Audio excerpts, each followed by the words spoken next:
Kembali lagi di Cerita Cinta Channel. Jangan lupa like, comment, and subscribe ya. Terima kasih.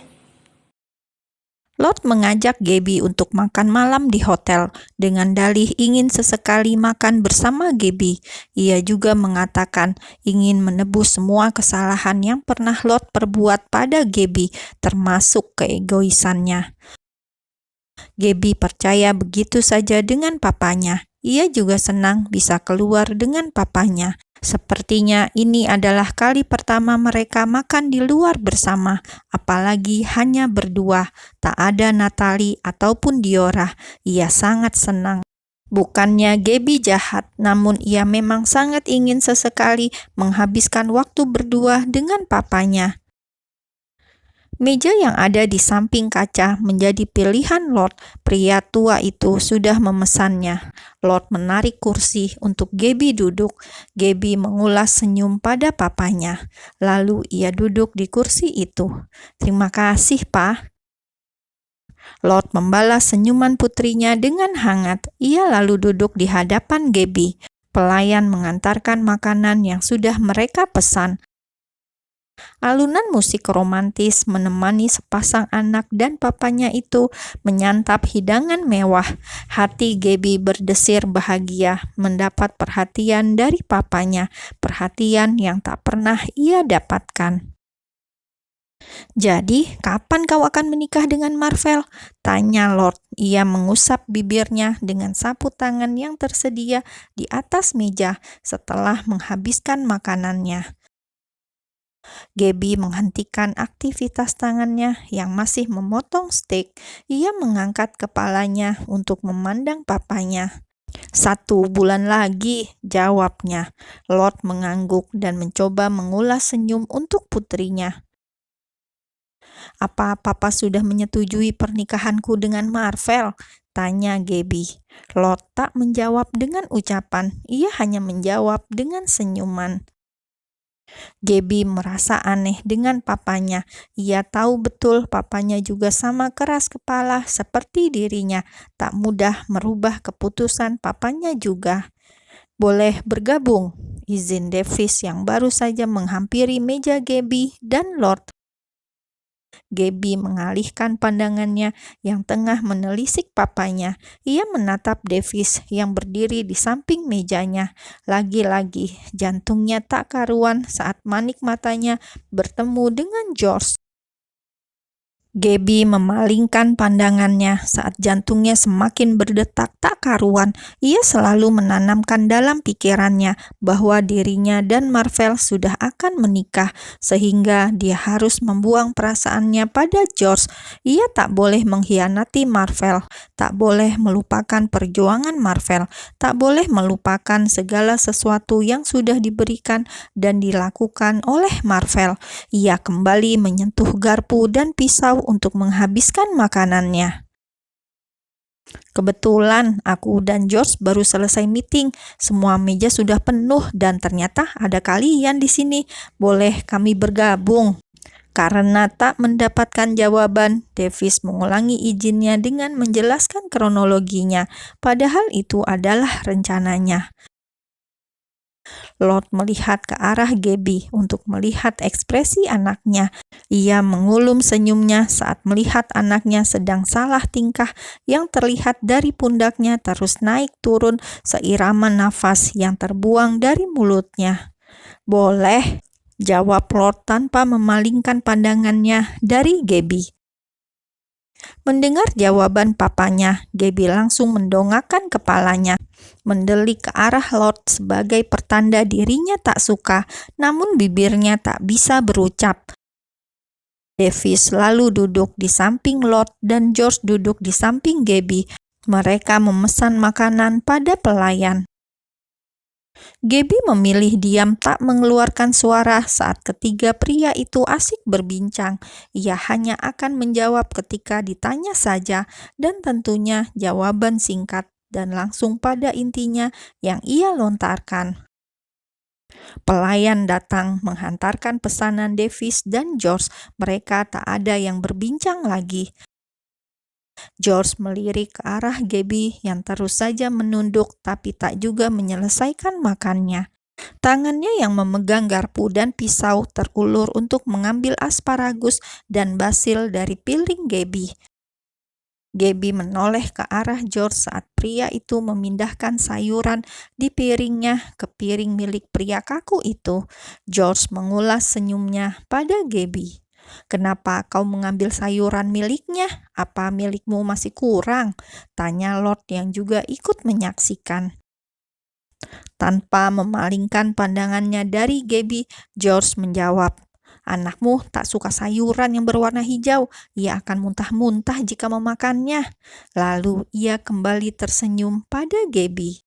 Gabby mengalihkan pandangannya ke sembarang arah.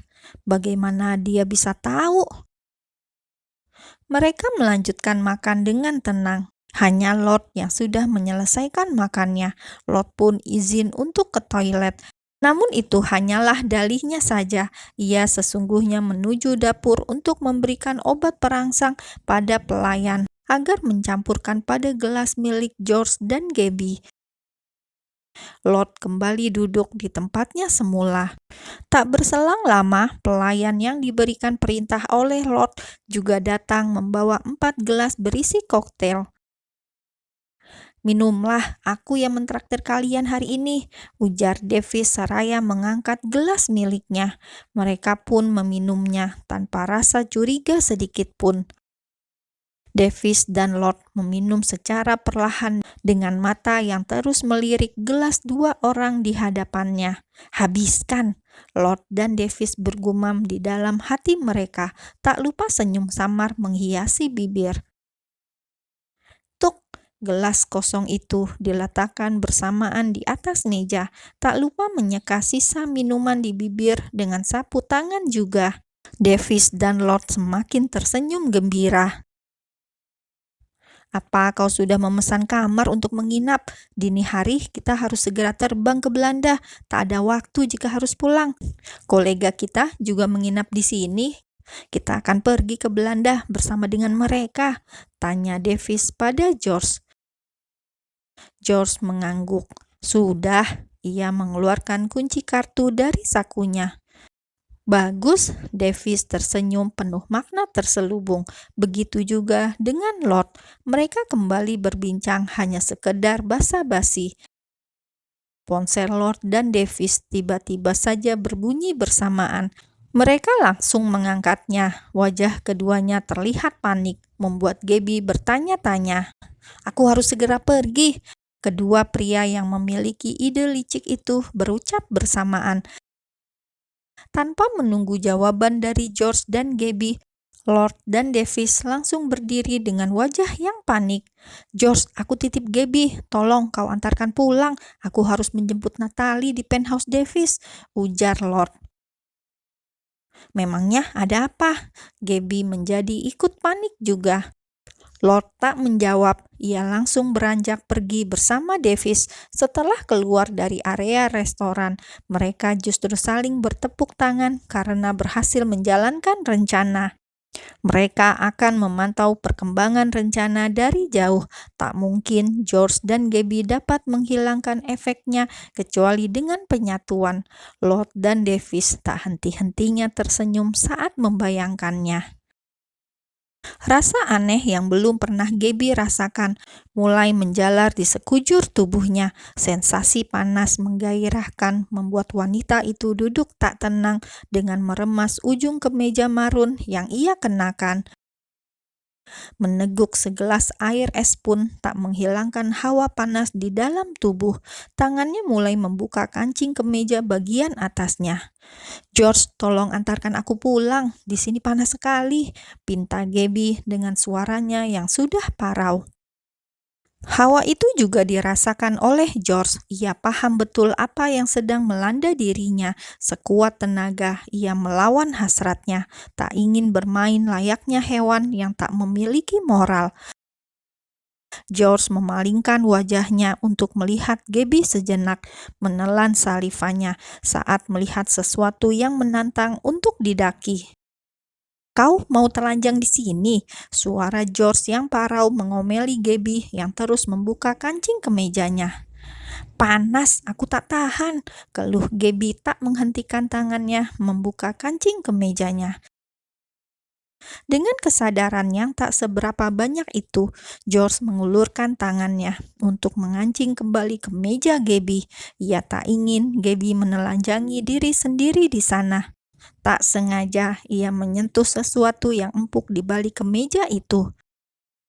Ah, desahan itu keluar dari mulut Gabby. Wanita itu menjadi sensitif sekali, padahal hanya tersentuh permukaannya saja sudah semakin menyalurkan hasrat yang mendalam.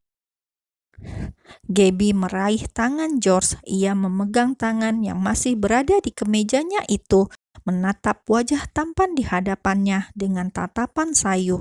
Otak normalnya sudah menghilang entah kemana.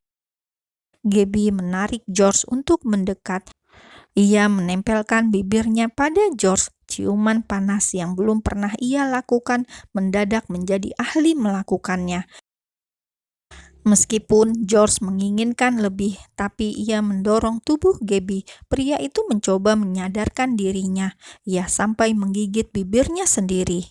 "Kenapa? Kenapa kau menolakku?" George tak menjawab. Ia menarik tangan Gabby untuk mengikutinya sebelum kesadarannya hilang, seperti wanita yang berada di genggamannya itu.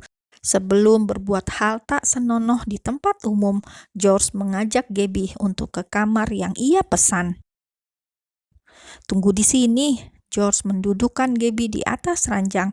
Dengan tubuhnya yang sudah menjalarkan hasrat panas, ia masuk ke dalam kamar mandi untuk menyiapkan air dingin. George kembali menemui Gabby. Ia menarik lagi wanita itu menuju kamar mandi. "Berendamlah." Gabby mulai masuk ke dalam bathtub. Sedangkan George memilih mengguyur tubuhnya dengan shower. Keduanya masih menggunakan baju yang utuh. "Keterlaluan kalian, bisa-bisanya menjebak kami." George memukul dinding di sampingnya dengan kesal. Sungguh sial, entah apa yang diberikan oleh Pak Tua dan menantunya itu. Air dingin yang sudah membasahi keduanya tak membuat hasrat panas di dalam tubuh mereka hilang. Gabby bangkit dari bathtub. Ia mendekati George dan memeluk pria yang berada di bawah guyuran shower itu. "Aku menginginkanmu," bisik Gabby dengan suara yang sudah sangat parau dan mendambakan sentuhan. George mengurai pelukan Gabby. Ia membalikkan tubuhnya. Hasratnya kian menggebu saat melihat Gabby sudah tak menggunakan kemejanya lagi. Bisikan setan mulai memenuhi otak keduanya yang sudah sama-sama menginginkan penyatuan. George sudah tak bisa menahannya lagi. Ia menyambar bibir Gabby dengan rakusnya. Keduanya saling membalas satu sama lain. Menggendong tubuh semampai itu untuk ke atas ranjang, keduanya saling melepaskan kain pembungkus masing-masing hingga polos.